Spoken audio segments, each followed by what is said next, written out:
Girish बिलौरे official podcast पे आपका हार्दिक अभिनंदन है। मैं गिरीश बिलौरे उपस्थित हूँ यूनान के दार्शनिक सुकरात के बारे में कुछ जानकारी लेकर।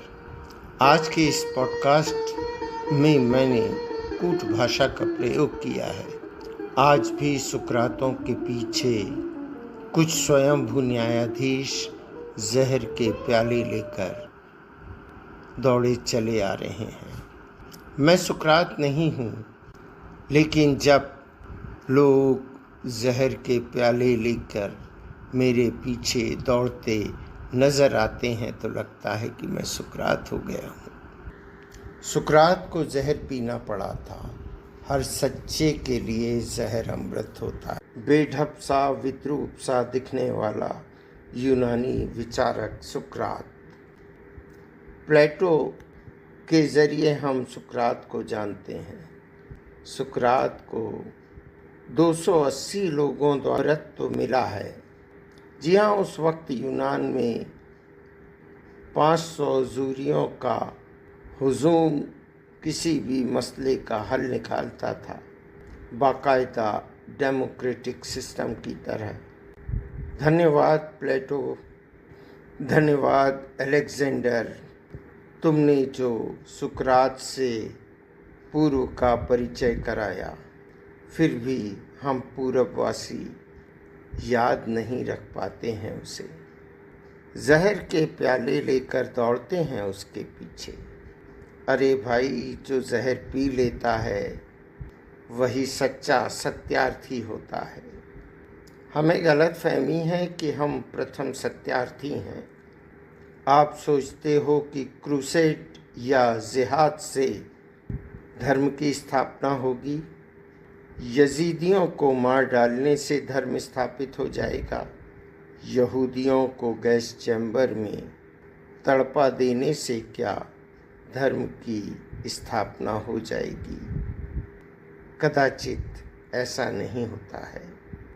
अगर धर्म को चिरस्थायित्व देना है तो मानवता के जरिए ही देना होगा। सुकरात ने कहा कि ये देवी देवता कुछ भी नहीं है। चंद्रमा भला कोई देवता हो सकता है? पुजारी ब्रांड विद्वानों को बुरा लग गया। सुकरात ने कहा ब्रह्म एक है, तो भी पुजारी ब्रांड विद्वानों को बुरा लग गया। सुकरात सत्यार्थी थे ना।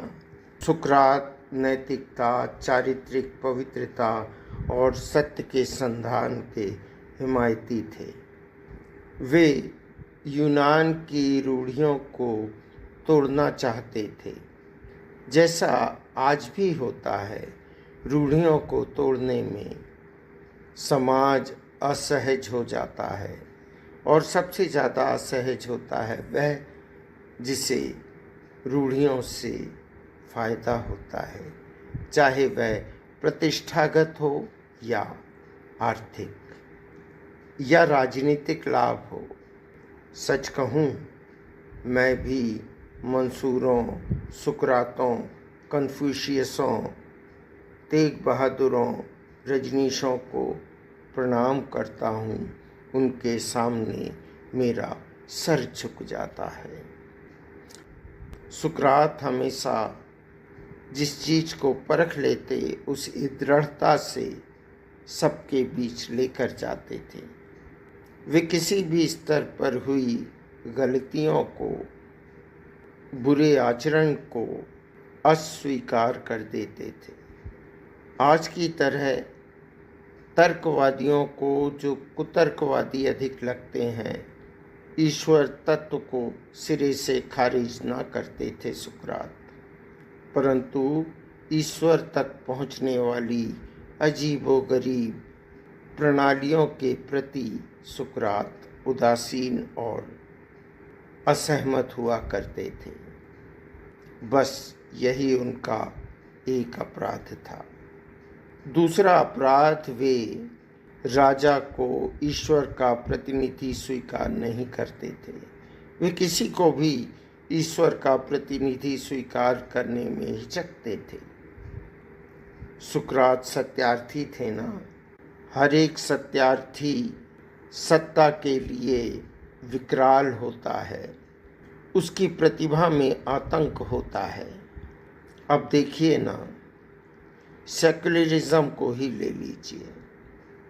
सेक्युलर सोच वाले फिलिस्तीन को लेकर संसद में हंगामा खड़ा कर देते हैं, लेकिन बांग्लादेश से सुनाई देने वाली चीखों को नज़रअंदाज करके मौन हो जाते हैं। कश्मीर, पश्चिम बंगाल, बांग्लादेश, यजीदी, यहूदी, इनका अगर मानव अधिकार छीना जाता है तब भी वे चुप रहते हैं। उनके अपने फ़ायदे हैं और ये फ़ायदे उठाने वाले लोग सुकरातों को अमर कर देते हैं। 70 वर्ष की उम्र में सुकरात को जहर दे दिया था।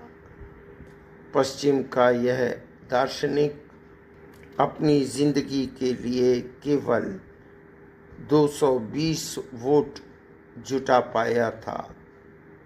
280 जूरीज ने सुकरात को सजाए मौत देने की इच्छा जाहिर की थी। कहते हैं ये 280 लोग वे ही सामंत थे जो सत्ता के करीब थे, या इनका हित सुकरात के जिंदा रहते साधा नहीं जा सकता था। अब आज मैं अगर कहूँ कि मुझे गांधी संपूर्ण रूप से स्वीकार्य नहीं है, अगर मैं कहूँ कि मुझे रजनीश पूरी तरह स्वीकार नहीं है, बुद्ध को भी मैं पूर्ण रूप से स्वीकार न कर पाऊँ, तो क्या आप मेरा जीवन अधिकार छीन लेंगे?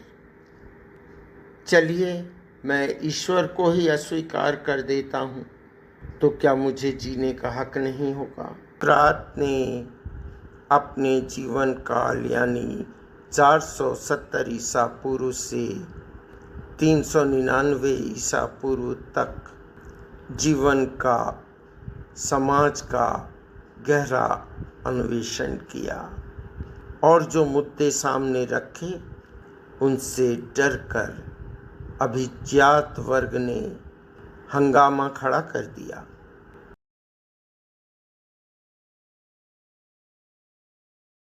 अरस्तु ने प्रजातंत्र के बारे में स्पष्ट कर दिया था कि अगर तैरते हुए जहाज में या नाव में छेद हो जाए तो उसका पानी कैसे रोका जाना है, इस पर वोटिंग कराना मूर्खतापूर्ण कार्य होगा।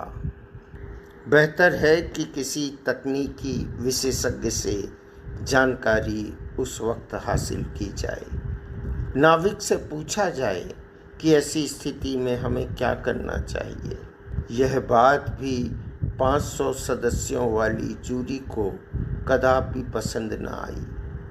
फिर भी 220 जूरी मेंबर्स ने सुकरात के पक्ष में वोट दिए, सुकरात के जीने के पक्ष में वोट दिए, परंतु 280 जूरी मेंबर्स ने हुक्म दिया कि सुकरात को मार दिया जाए, क्योंकि सुकरात का अपराध है कि उसने देवी देवताओं को अस्तित्वहीन बनाने की कोशिश की। सत्ता के प्रमुख को वह ईश्वर का दूत नहीं मानता। सुकरात को एक विकल्प और दिया गया कि वे अगर जीना चाहते हैं तो एथेंस से बाहर चले जाएं, और अगर उन्हें यह प्रस्ताव स्वीकार्य नहीं है तो उन्हें जहर पीना ही होगा।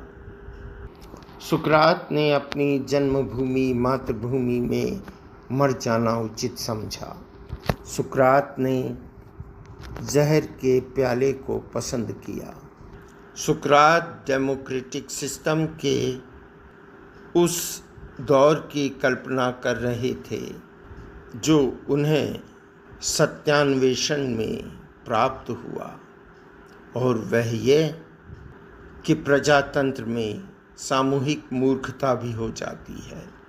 प्रजातंत्र के हर स्तंभ को देखिए, वोटर्स को देखिए, लोग परसेप्शन बना लेते हैं, मंतव्य बना लेते हैं और फिर आक्रामक हो जाते हैं।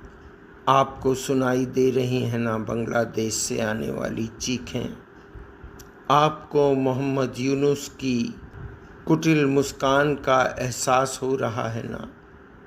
वो सोच रहा है कि वो जीत गया। सम्राट चंड अशोक ऐसे ही जीता था। हिंदुओं का, अल्पसंख्यकों का कत्लेआम पूरे विश्व को हिला रहा है। किसी भी युग ने संपूर्ण शांति नहीं देखी है, मुझे ऐसा प्रतीत हो रहा है। मित्रों, सुकरात को अपने दौर से उठाकर इस सदी तक लेकर आया हूँ। इसका कुछ आशय है। आशय बेहद कड़वा है। मैं डरा हुआ हूँ। मैं कुछ खामोश लोगों की हरकतों को देखकर भयभीत हूँ। मुझे भय है कि कहीं प्रजातंत्र का अंत न कर दे ऐसी स्थितियाँ। आपको यह पॉडकास्ट कैसा लगा? आपको मेरे विचार कैसे लगे? बताइए ज़रूर। आज के पॉडकास्ट में इतना ही।